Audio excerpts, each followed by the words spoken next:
So welcome. So this is the gravity section, and the gravity section is basically, I'm going to skip through it to begin with so you kind of get an idea where we're going. We're going to talk about Newton's universal law of gravity. This was developed by Newton 350 years ago. And then we have developments from there which enable us to be more analytical. So we talk about a gravitational field strength. It's a very abstract concept. It's like the gravitational effect of one mass on its surroundings. And the advantage over the gravitational force is, for the gravitational force, I need a specific second mass.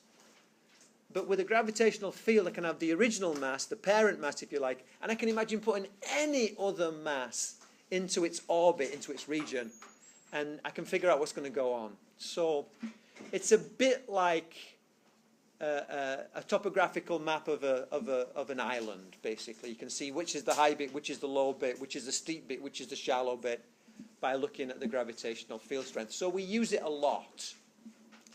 And then we're going to talk about we're going to play games with it. Gravitational potential energy difference, gravitational potential energy. Then we'll talk about gravitational potential. Three very similar sounding terms. And the basic difference between gravitational potential energy and gravitational potential is that,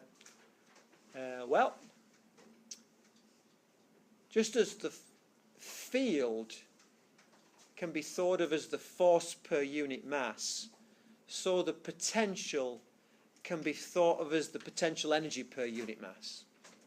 So again, it's an abstraction. The potential, gravitational potential, is an abstraction. By the way, when you go to the store and you buy a 9-volt battery, or you plug in your mains and you get 120 volts, you're talking about an electric potential. It's the equivalent. So it's still a very useful concept. And then the last little thing, there's also Kepler's laws should be in here as well, and there's also escape speed, and we'll talk about those. So we're going to start off with Kepler's laws because it's historical. We'll talk about Kepler's laws, and then we'll talk about good old Newton stuff, and then we'll start bringing in IJK notation, and then we'll talk about potential difference and potential energy and potential. So that's where we're going to go, and I think that's the end of it then. Escape speed, yeah, and then we're done. Okay, so that's where we're going. Let's start off historically. So historically, Kepler came first. So very briefly, astronomy was all about finding out how we can cast horoscopes, which is astrology, but it was a very valuable science. It was all measuring the angles between planets and stars. People called the planets the wanderers because they wandered through the night sky, whereas the stars stayed relatively stable with each other.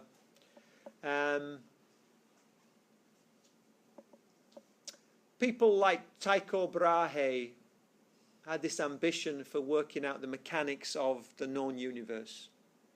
And the analogy is you go to Disneyland or Disney World and you get onto the teacup ride, the one with all the swiveling seats, and they all go around, they revolve around each other and they revolve around themselves.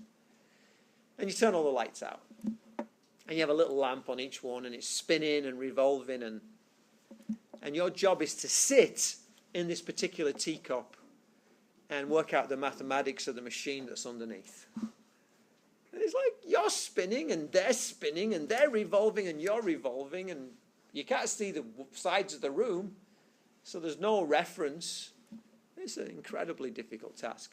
And Brahe spent all his life connecting data with the hopes of being able to fix it, and he couldn't do it, and he got assistants as he got older. He got more established and he got assistants, and none of them could do it. And then finally he got Kepler, and Kepler basically was, the exception. Kepler was really gifted. And he gave him the data on Mars and said, can you make any head or tail of this? And Kepler did. And Brahe didn't give him the whole library because he was a bit worried about being scooped, He wanted to be the famous one because it was his data. Brahe died. Kepler kind of got all the data. And he worked out some important things, some corrections to the perception of the known universe. The standard perception was that the Earth is the center of everything and everything revolves around the Earth. And a lot of the more learned, the more astronomy type people kind of suspected that was not true anyway. But no one said anything because it was the dogma. It was like, it was teaching. And it got wrapped up in religion. So the Roman Catholic Church had it as a tenet. We're here, we're at the center of everything. You better not disagree with that. And even though intellectually you could, as long as you did it quietly, it was okay. But you couldn't publicize this. And even when Copernicus came up and said, no, the sun is the center of everything. Well, he was pretty old. He was still concerned about what would happen to him, but he was just angry about bad astronomy. And he was encouraged to publish his ideas, and he did. And then he died. So, and the story has it that he didn't get much punishment because he basically died on the day he saw his book published. And it's true he died pretty well at that time. But the reason why he didn't get punished, if only in name, was because his model was awful. It could not predict a good idea of the future, whereas the Earth-centered model, which was developed by Ptolemy 1,500 years earlier, and had been developed for 1,500 years, and had become incredibly complicated, worked really well. It's like one of those things where if you work around code, what you find is people... I used to work for a company, and we did our own computer system for our instrument. And the guy did a first cut of the software, and then we found bugs, and we found improvements, and he kept doing patches on it. And it improved performance tremendously. But the problem was it was incredibly complicated. So every now and then we'd say, let's just rewrite the whole thing properly. And actually he would turn around and say, no, just leave it as it is, because rewriting the thing is going to be a total pain, and it's not going to improve functionality, Sometimes when you improve things, because you see the simplifying factors, you actually make things worse. And it turns out that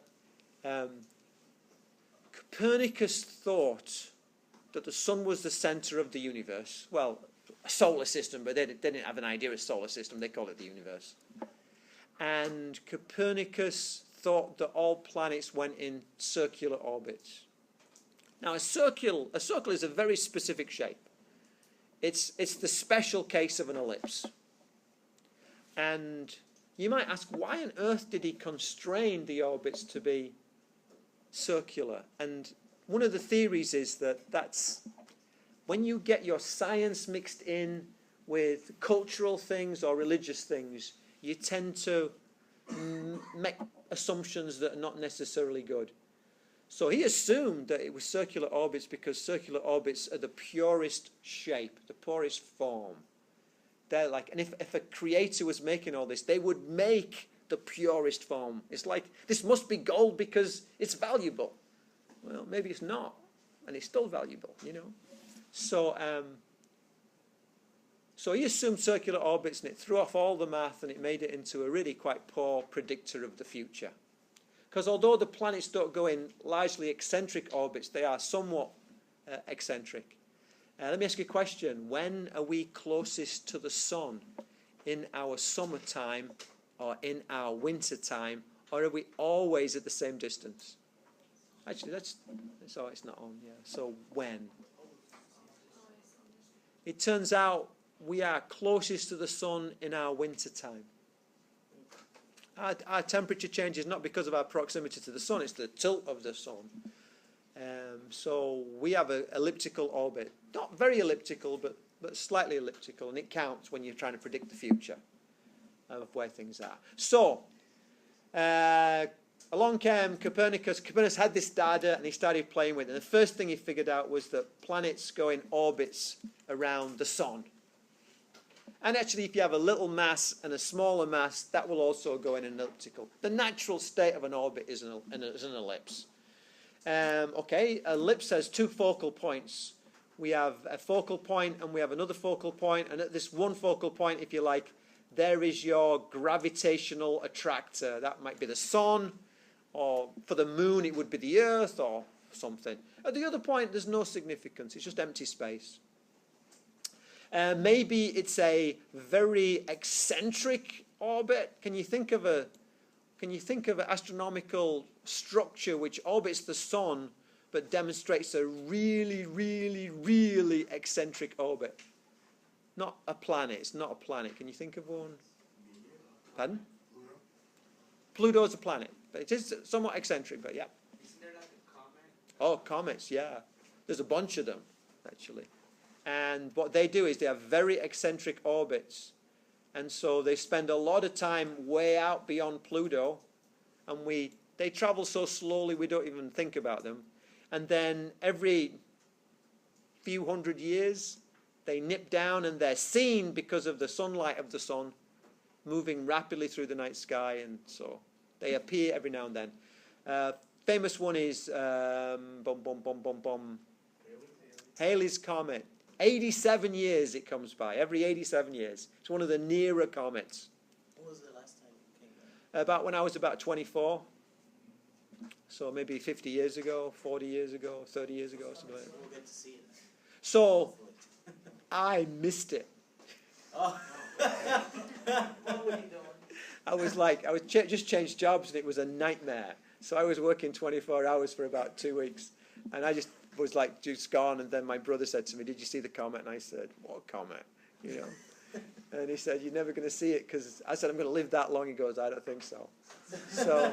So you got to see it. You got to look at it, and when you see it, just remember me and say, "Man, I saw something that guy never saw." Yeah. So, but you know, most things it's very hard for them to be a circle, but to be a near circle, yeah, that's more than likely. Then the next thing he did was he said, how fast does it travel? Now we can think in terms of energy. And we can say, look, where's my pen gone? We can say, look, here's the sun. Here's the sun. And this is up in the sky. So that's a really high altitude. So lots of potential energy. So very little kinetic energy. Potential energy high, kinetic energy is low. So here, not so high in the sky, so potential energy low, so kinetic energy high. So we can think of this in terms of, it's going to go slowly when it's a long way from the sun. It's going to go very quickly when it's a short distance from the sun. So we can figure this out from an energy terms. But he didn't have energy. Energy wasn't sorted out until about 150 years ago. Energy was one of the last bits of physics to be sorted out. So he was like, what on earth? So he figured out that if you took an imaginary line from the sun to the planet and you let time pass, it would sweep out a certain area of space. And in equal amounts of time, it swept out equal areas. So these two triangles are supposed to be the same area. They're not, big way I drew it, but they're supposed to be the same area. And then he went beyond there, and there was about a 10-year gap here. Went beyond there and even got a mathematical expression. And he said the period, which is the time to go around once, squared is equal to a constant times the radius cubed. Well, radius works on a circular orbit, so what do we do with a non-circular orbit? It's like this semi-major axis. It's like that bit. It's like that. And it's roughly the average radius. So usually the questions we have are, an average radius of this, what would the orbit be? Now, if you're working in seconds and you're working in meters, then this is a really wacky number. But here's the very nice thing. If you're working in Earth years and you're working in orbital radius for the Earth, from here to the sun, and let's call that an astronomical unit. If we're working in Earth years and astronomical units, that k value is 1. It just works out to be 1. So on our questions, I'm going to ask you about Earth years and astronomical units, because I want to know in principle you know this thing. I don't necessarily care about do you know the detail of the constant when you're working in meters and seconds. So it has 3 laws. Like Newton, he has 3 laws. So number 1, now hold on, I've got to do something here. Let me just get out of here. Let me put this on pause for a second. So, can you ever go to this, please? What would the orbital period in Earth years of a planet be if its orbital radius was 7 astronomical units? So you've got to recall your equation, which we just did. And then you've got to remember that k is 1 for Earth years and astronomical units. K is 1. I'm going from there. I'm going to get started on it while you're doing it. So my expression, of course, is t squared is equal to k r cubed. And I want to find orbital period, so I want to find my t.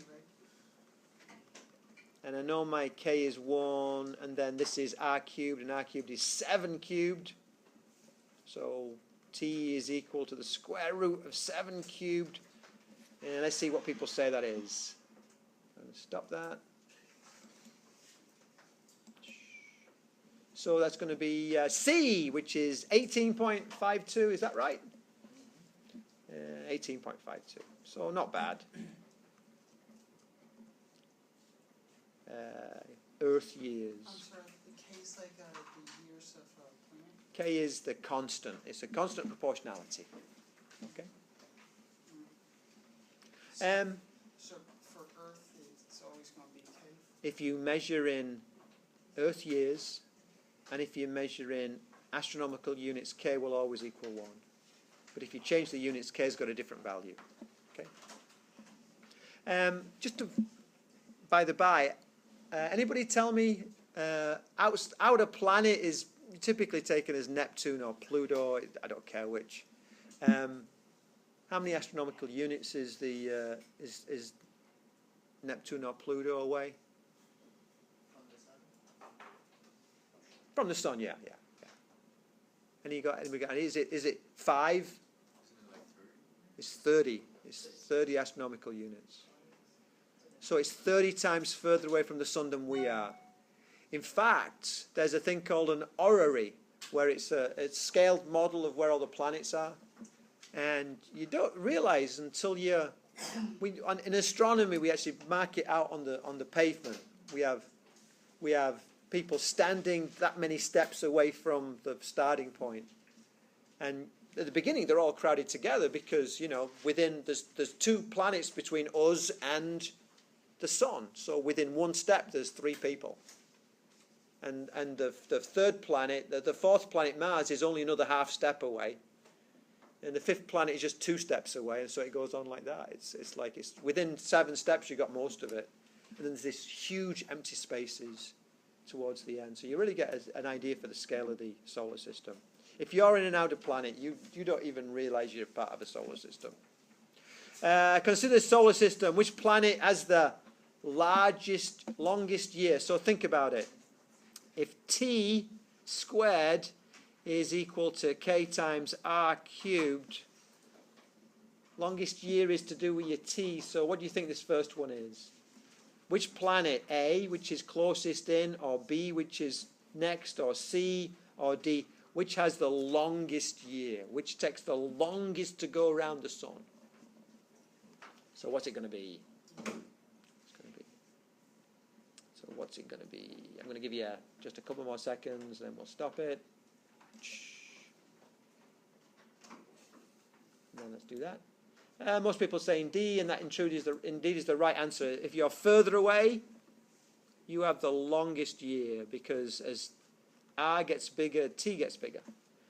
Which planet is moving at the greatest speed? This is, if you think about it,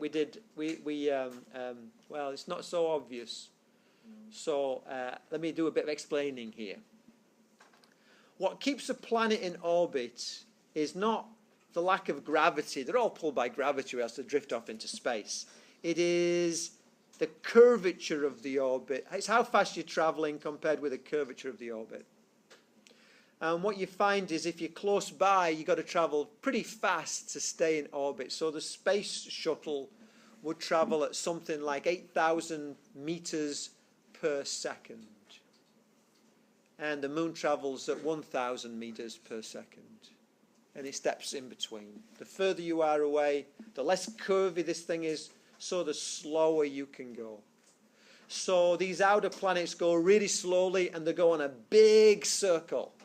Whereas the inner planets have to travel really fast and they go on a small circle. So which planet is moving at greatest speed? Always the one on the inside. So A would be the greatest speed. And which planet has the longest orbital period? Well, if you're traveling slowly and you've got the biggest circle to travel around, it's going to make a long year, which is the same as this guy. So it's going to be D. It is a bit shocking that you stay in orbit not because you got no gravity, but because you just travel far enough sideways. And you might have done it in fundamentals of physics, but if I drop 5 meters in 1 second, if I can travel far enough sideways so that in 1 second, as I drop my 5 meters, the Earth is curved 5 meters below me, then what that effectively means is that I've stayed at the same height. And if I travel in this direction, and if in 1 second the Earth is curved another 5 meters below me, I keep staying at the same height. Not because I'm floating, but because the Earth keeps curving away from me at just the right speed. And if I travel too slowly, then I fall into the ground, and you can show that. Look, I can do an orbit around the center of the Earth. Oh, I didn't do it fast enough, so it forms a parabola, which is a section of ellipse, and it falls into the ground because the ground gets in the way. And if I go too fast, what happens is I form an elliptical orbit, like that. So comets have a speed which is too fast for their altitude above the sun when they're nearest to the sun. They've got an orbit that's too fast. And we've got a speed that's just about right for our distance from the sun and so on. That's the way it works. Okay. So a nice little thing. If you get interested in this, I like astronomy. It's applied physics. It's a nice hobby. If you get interested in astronomy, you can do an astronomy course, or you can go online and see some pretty decent astronomy courses. You can get a magazine called Astronomy Magazine, which is pretty good. There's a little telescope you can get, which is $60. It's done by Orion Telescopes. It's a reflecting telescope. I bought one for my daughter when she was a young girl. The first night we saw the moons of Jupiter, I couldn't believe it. It was for $60. You go down to the mall and you buy a plastic telescope with National Geographic over it, and it's awful. And you buy this thing from Orion Telescopes, it costs you $60. It's got a finder, it's got a laser finder on it, LED finder anyway. It's got a 3-inch mirror. This is a 2.5-inch mirror. It's great. And it get you going, you get started, and it's really worth it. The difference between looking with your naked eye and looking with binoculars at the moon, say, is like, wow. The distance between looking through the moon with binoculars and looking at the moon with a telescope is, again, wow. It's like, you look at the moons of Jupiter and you realize you see what Galileo saw. And you're looking, you think about how far can you see? You look at stars, but that's unimaginably distant. And it's like, are you really seeing that far? But you're looking at these rocky and icy planets, moons, that are around a planet which is at its nearest 4 times further away than the sun. And if it tends to be in the evening sky, it's probably more like 7 times further away than the sun. And you're seeing these little rocky moons. So it's really worthwhile. It's really fascinating. Okay. Let's talk about Newton's law of gravity. So along came the Black Death, And they closed down all institutions. It was a pandemic. A third of people in Europe died. Imagine, a third of people in Europe. Imagine, your neighborhood. A third of the people in your neighborhood died. And they didn't know what was causing it, of course. They thought it was, we've been bad, so we've been punished, all that kind of stuff, In a way, they had been bad. In Britain, they'd been particularly bad, and they got it particularly hard in Britain. It turned out the reason why Britain got it much more than Europe was because Britain had gone through a period of witch hysteria, where they reckoned why things were going badly because of witches, and so, any female with a cat was like fair game. And they would, they would kill the cat and they would kill the female. It was like,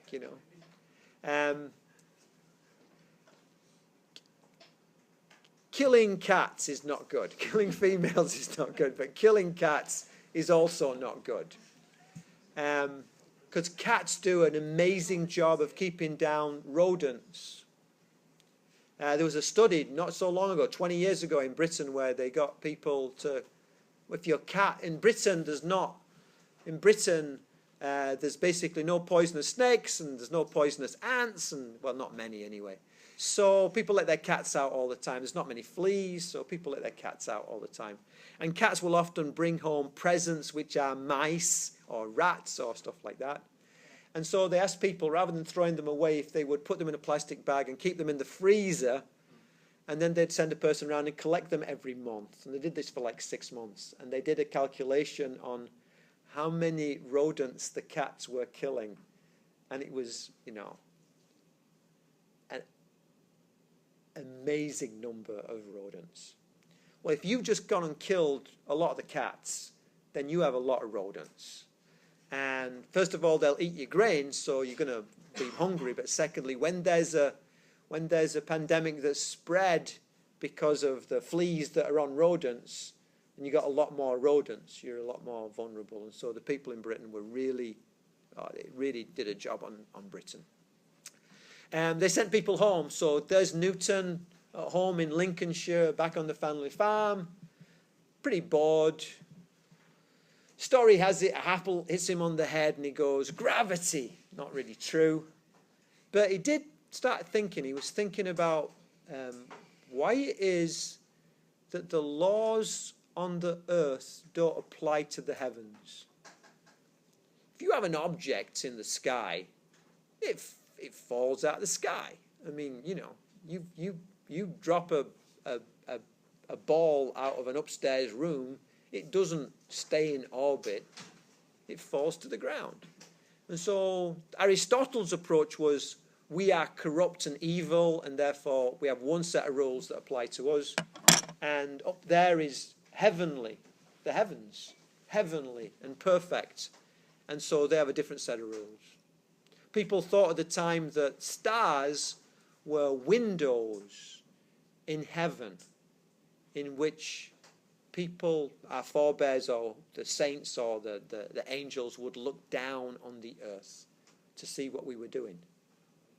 I mean, it's not true, but that's what we thought. So why not have two sets of rules? Well, Newton was a bit of he had this idea that physics is physics no matter where you are. And so he said, no, what goes on up there must be going on down here. So the same force, not the same size of the force, but the same force, the same type of force that pulls the apple to the ground is what pulls the earth around its orbit. Keeps the moon in its orbit. So he started thinking about what would this force depend upon? And he came out with his universal, call it universal because he's saying it belongs everywhere, is universal law of gravitation. And it was like this. He said, if I have two objects in space, I have a big object and a little object, say, to make it visual. If I were to make the big object bigger, I would expect more attraction because there's more stuff doing the attracting. So I expect that as my big mass increases, so my force increases. So put big mass on top. That's the rule. If the thing gets bigger if the left-hand side gets bigger as your right-hand side gets bigger, put it on top. Well, what about the little mass that's been pulled? Well, okay, if I had a bigger ball, it weighs more. So clearly, if I have my little mass gets bigger, then the force gets bigger, so put it on top. And then what about the separation? If these things... Hey, the screen shut off. Oh. Let's put that on pause. Okay, so we're back. So we had a problem with the overhead. So basically, the rule with equations is when you change the thing, the answer gets bigger, put it on top. And if as you change the thing, if the answer gets smaller, you put it underneath. And so with this terms of the separation, this distance, that's the distance between the two masses, you've got to ask yourself a logical thing, and that is, supposing that as the separation increases, then the force of gravity gets bigger, then that means that things that are incredibly far away have huge force on me. So Pluto would pull me around, and the stars would pull me even more. And that's not the case. So you can pretty well guess, just from a mind experiment, that R's got to go on the bottom. As R gets bigger, the answer gets smaller. So you'd get as far as M1 or M, big M, little m over R. But where does this square come from? And that comes from a visualization thing, which is, if I have my planet, there is this thing called gravity, which is spreading out in all directions. And if I go further away, the same amount of stuff is spreading out over a bigger sphere. And it is a spherical symmetry. I'm drawing it as if it's a circle, but that's because I'm using a piece of paper. So I get the same amount of stuff spreading out over a sphere. Well, the surface area of a sphere is 4 pi r squared. So it's a fair bet that if I go from being nearby to being farther away, if I double my separation, I would have not half the effect, but a quarter the effect, because it's an inverse square relationship. And so that should be, and so that R there should be squared. Okay? And you can see that from the symmetry. It's the same with light beams, it's the same with light, it's the same with sound, it's the same with radiation, it's the same with all those things.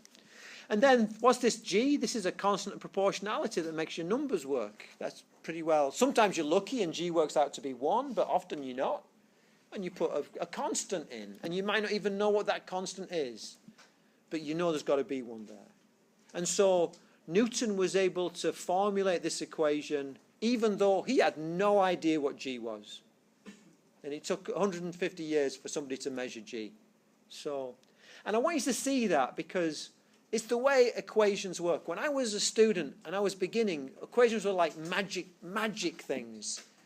And I had no idea how they came up with it or where they came from or why there was a square there or not a square there, because I was not visualizing. But when you start visualizing, equations make sense. And they're just shorthand for what makes sense. So although I understand perfectly, you learn your equations and they're almost like they're like your navigation lights. They help you get to the right answer. But as time passes, try and get to the stage where they go from being the thing to being the shorthand for the thing.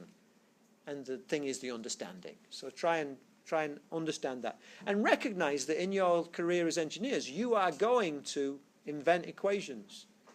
It's going to be the equation for how this gizmo works that you've just invented. And it might not be famous, but it will be just as legitimate an equation as this is, and it will be formulated in the same way. When I change my input, what happens to my output? If when I change my input up, the output goes up, put that input on top. If as I change my input up, the output goes down, put that input on the bottom, and then look for symmetries to look for squares and the like. And you'll be amazed at how it works out. So this is the traditional, this is the magnitude version. Do not be put off by the fact that the textbook, I suspect, says M1, M2. It's just shorthand. It's just, I like to put big M and little m because there's usually a big mass and a little mass. So it's more evocative in that respect. I'd really like to get a vector aspect to this, and so I can have the force basically pulling on little m by big M, and that equals this. It will be the minus g big M little m over r squared. There's my magnitude, multiplied by this vector, which is a unit vector. It's a so-called pointing vector.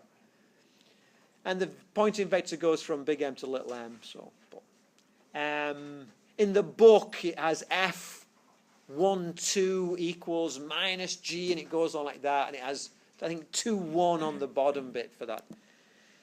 The book tries to give you an abstract way of working the equations, and I think it's a bit of a mistake. If it works for you, great.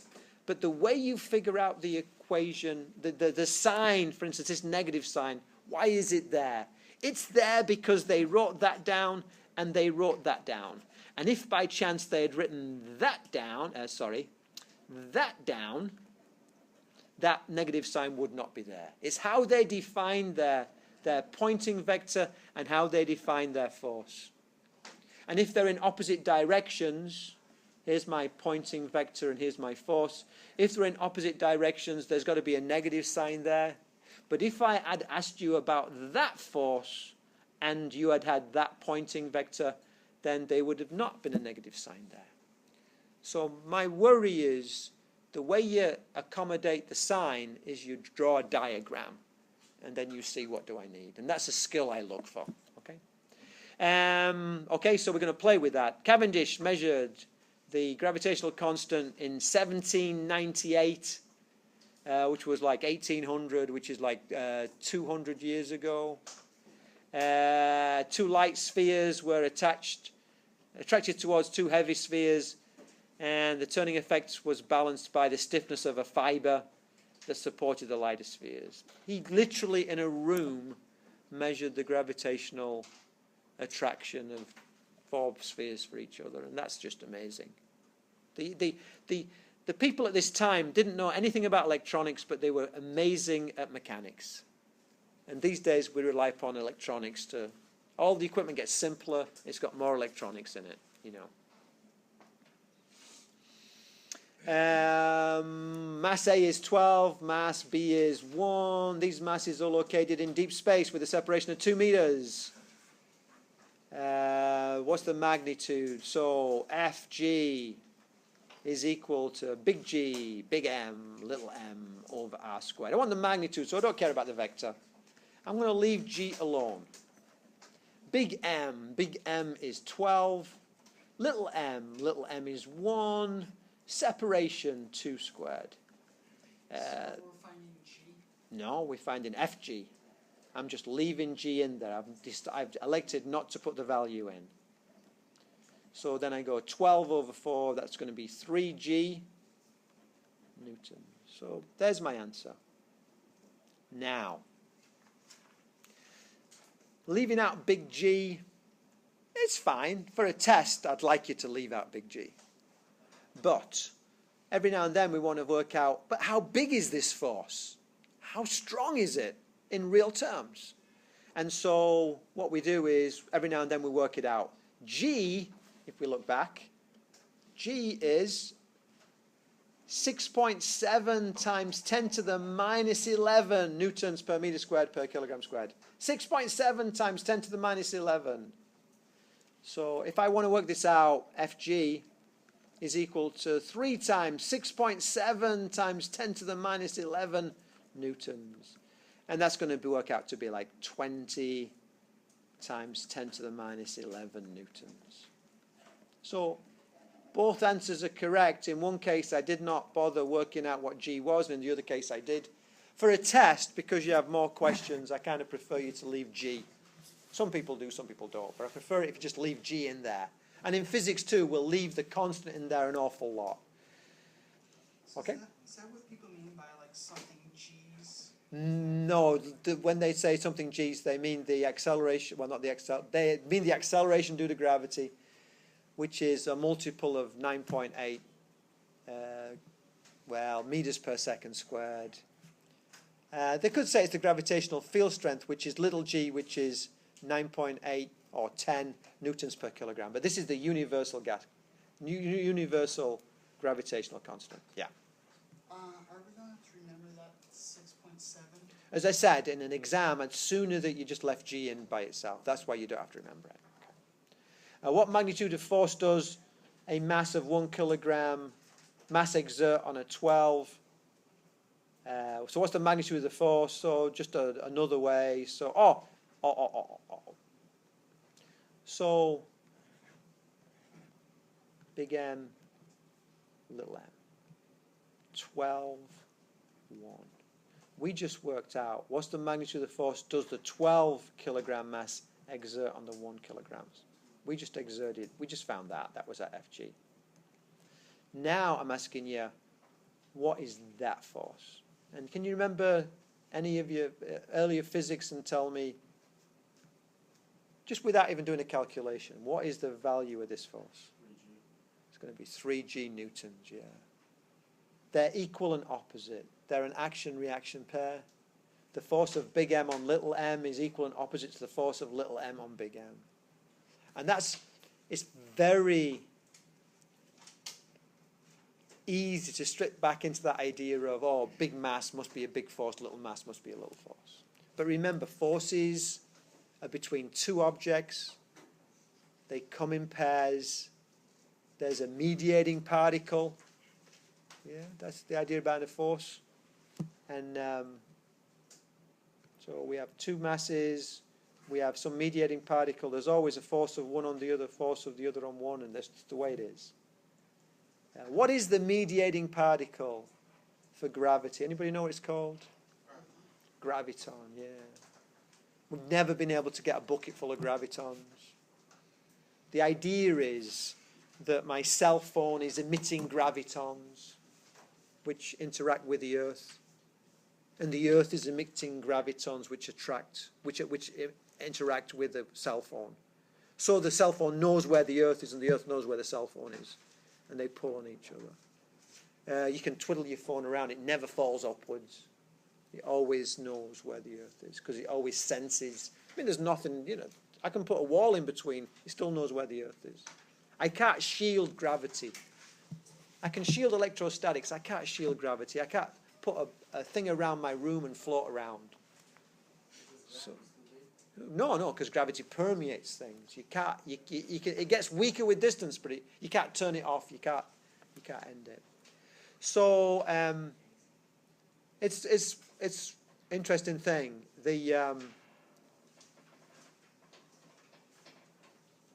So the gravitons, and the analogy for this is basically we have two skateboarders, and one of them throws the backpack to the other. So the mediating particle is a backpack. And what happens when this guy catches the backpack is he tends to go off in that direction. And what happens with this guy when he throws the backpack, he tends to go in that direction. So this is a repulsive force. These guys feel a repulsive force because of the mediation of the backpack as a particle. So the theory is whenever there's a force, attractive or repulsive, there's some kind of mediating particle between the two original objects, and that's the way it works. And even though we've never been able to find a graviton, it works. It's a model that works. Einstein would say, there's a warping of space-time. And so this object here sits in the warped space-time caused by the big mass, and the big mass sits in the warped space-time caused by the little mass. Yeah. So the sun has its own kind of gravity that's pulling all the planets towards it. So the sun has a gravitational field, and when you put another mass in that gravitational field, there's an attractive force between those things, yes. So what is the kind of thing that the Earth and the sun has that activates the gravity? It's so really you could say gravitons. Inside? Like, if we went to the I center guess, of Earth, yeah. find some? Well, that's the point. We've never found any. We've never. I can't show you a bucket full of gravitons. So all this is hypothetical? Well, yeah, but so is Australia. I've never been there. I mean, I believe it's there. Seen pictures of it. So just because it's hypothetical doesn't mean to say it's not really useful. Is it literal? Literal. It's a better question. Yeah, literal, I don't care if it's literal. It's like insurance. You'll never see it, but you always need it. Yeah. But I think there's a point there. I remember when I went from that stage of believing everything that was in my textbook was literally true to finding out that it wasn't, because they gave me a better way of doing things. It superseded what I'd learned. And I remember feeling really cheated, and I remember feeling kind of abused by the system, because and the fault was not that the system changed the game on me. It's the fault was I was taking things too literally. This universal gravitation works great, but it's been superseded by Einstein. Doesn't mean to say it's wrong. Doesn't mean to say it's not useful. It's just not the whole story. And that's okay. So when people say it's only a theory, no, it is a theory. That's a good thing. Don't get tied into this idea that just because it's not literally true, you can't believe any of it. If it's not useful, if it's not predicting the future, science will throw it away really quickly. The competition in science is such that you will not make your name by saying, "Oh, I agree." You make your name by saying, "That's nonsense, and here's why," and being right. And the problem sometimes is that people tend to feel, I can just say that's nonsense because I feel like it. And you really can't, So don't be so literal, and don't be worried when you get a better model, but believe in the models because they really work. Let's have a look. Next one. Yes. The reason the last one had 6 is because the two masses have equal forces to each other. When you say it had 6, what do you mean it had 6? Yeah. This next one is that's 3. Oh, I meant 3. Yeah, because it's equal and opposite forces. It's Newton's third law. Yeah. Let's make it a little bit more interesting. I have big mass. I'm going to just put it down as 18. Why not? We know it's big because it's got a big number inside. I have a little mass, and that's got 2. Displacement vector that points from A to B. R equals 2I plus 3J plus 4K meters. Write the expression for the force vector experienced by mass B. So I want that force vector. Agreed? So I write down my principle. Fg is equal to big G, big M, little m over r squared. There's the magnitude times my unit vector. I don't want it to be a displacement vector bigger than 1 because then it will change the magnitude of my answer. So by multiplying my magnitude by a little pointing vector that has a magnitude of 1, I don't change the magnitude. I don't make my answer any bigger. So I couldn't take this magnitude and multiply it by r because it would make my answer bigger. So we're filling what we can do. So Fg is equal to big G, 18, 2 over... I don't know what my r is. I know the vector for it, but I don't know the actual size of it. Yes? So that r with that little hat on it, that's the distance between the two masses? No, that is a vector that points in the direction of the force. It's got a magnitude of 1. It's a unit vector. It just points in the right direction. The thing that has the distance between the two is this. It's not a vector. It's this guy. It's this r over here. Is that 2I through J before K? No, it's this guy over here. That's what this r is. So we've got to work out what that is. So my magnitude of r is equal to, and the way we do it is we use the displacement vector and we use Pythagoras. So we say that's a square root of 2 squared plus 3 squared plus 4 squared. Are you comfortable with that? It's 3-dimensional Pythagoras. So r is equal to the square root of 4 plus 9 plus 16 So r is equal to the square root of 29. And if you like, I can leave it as the square root of 29. Is there supposed to be a negative in front of the equation? No, I'm going to get to that. Okay. So I say, oh, in that case then, fg, oh, let's do that. So this is going to equal to the square root of 29 all squared. I'm going to sort that out later. Times r hat. Now, I need to work out what my r hat is. So r hat is a vector. And I know it's line that it's on. The line that it's on is given by this displacement vector. What's wrong with this displacement vector? Why can't I use this displacement vector for this unit vector? Why can't I?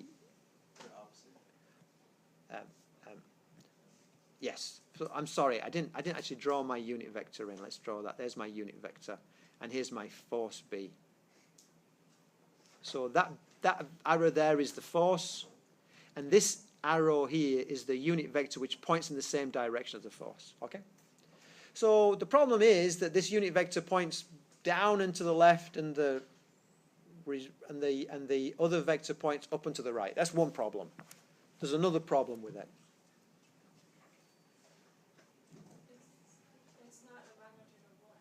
It's not got a magnitude of 1. Good, yeah. It's not got a magnitude of 1. It's got a magnitude of the square root of 29. So we divide it by 2. So we want to find the unit vector. So what we do is, first of all, let's make it in the right direction. Rather than 2i, I want it to go in the opposite direction, so call it minus 2i. And rather than 3j, minus 3j. And rather than 4k, minus 4k. And then I just divide that, because that's too long. I divide it by its own magnitude. And its own magnitude is still the square root of 29. That is a vector pointing in the right direction with a magnitude of 1. Yes? I'm sorry, so what's the difference between r vector, and r hat? So r is an actual separation. It's a number of meters. Okay?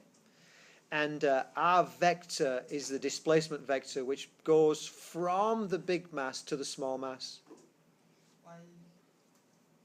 Because How's it's that different from r? r is a numerical value of 7 meters.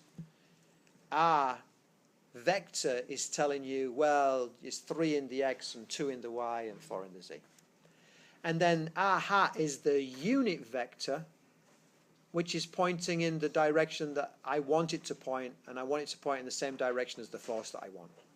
Is r hat always going to be in the direction of the force? It's a good idea to make it in the direction of the force that you want, yes. You get some choice over that, but it's a good thing to do. So then, let's put this together. So Fg is equal to big G. 18 times 2 is 36. Let's work that out. Over 29 times minus 2i minus 3j minus 4k over the square root of 29.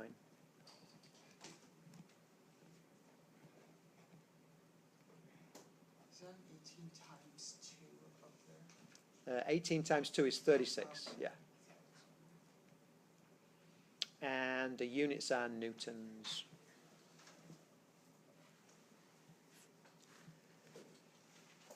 And that is what I want you to give me when I say write an expression for. Sir, why wasn't there a negative? So let's talk about that. So let me just finish this thing. So when I say write me an expression for, I do not want a numerical value. I want you to show me the skeleton. You can work this out. You know how to work this out. You can do 36 divided by 29, multiply it by g, divide the whole thing by root 29. You can then multiply that into minus 2 and multiply that into minus 3 and multiply that into minus 4 and get me a vector. You can do it. I know you can do it. But what I want to see is, can you make the skeleton that does that? Because in grading, if you give me a whole bunch of numbers and you make one slight error, I can't tell. But if you lay it out like this, I can see, oh yeah, they multiplied the 18 by the 2 and they got 36.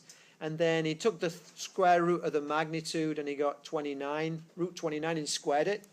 And then he took the unit vector and he changed the signs on it and he divided it by its own magnitude. So I can see all the elements all the skills I need you to have.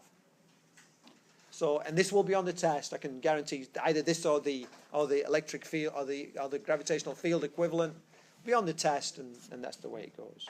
So watch out, it's coming up. It'll come up again in physics 2 with electric fields. Why is there not a negative sign in front? Well, I can have a negative sign in front if you want. What I could have done was I could have said that r hat is equal to minus 2i minus 3j minus 2i plus 3j plus 4k. Isn't that the same thing? Over square root of 29. And if I'd done it that way, then that negative would have ended up in front. So that's what the book's doing. The book is saying, oh, you're always going to look with the vector in one direction, the displacement vector in one direction, the force in the other direction. But I might ask you for this force down here. Let's change the colour of my pen.